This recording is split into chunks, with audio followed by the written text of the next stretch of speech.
অনেক অনেক বছর আগের কথা। আমাদের প্রিয় নবী হজরত মুহাম্মদ সাল্লাল্লাহু আলাইহি ওয়াসাল্লাম এবং তার সবচেয়ে প্রিয় বন্ধু হজরত আবু বকর রাদিয়াল্লাহু আনহু মক্কা থেকে মদিনার দিকে যাচ্ছিলেন।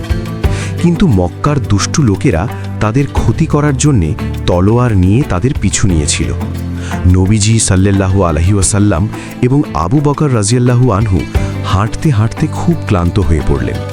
তখন তারা নিজেদের রক্ষা করার জন্যে সাউর নামে একটি পাহাড়ের ছোট্ট একটি গুহার ভেতর আশ্রয় নিলেন।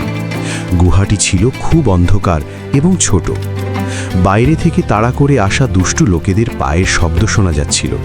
তারা গুহার খুব কাছাকাছি চলে এসেছিল।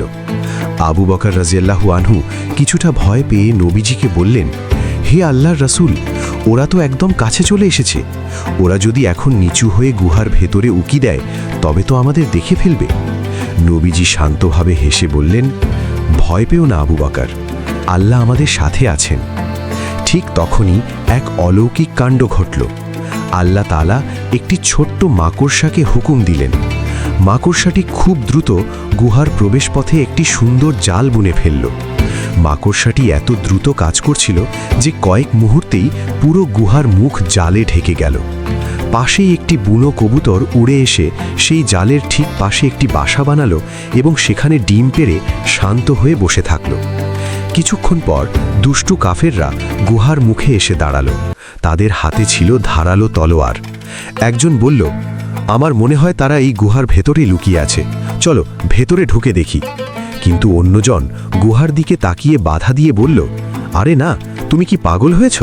দেখো গুহার মুখে মাকড়সার কত পুরনো জাল জড়িয়ে আছে, আর দেখো কবুতরটি কত নিশ্চিন্তে বাসায় বসে আছে।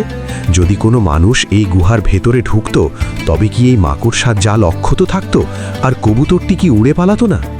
অন্যরা তাকিয়ে দেখল, আসলেও তো তাই। জালের ভেতর দিয়ে কেউ যাওয়ার কোনো চিহ্নই নেই।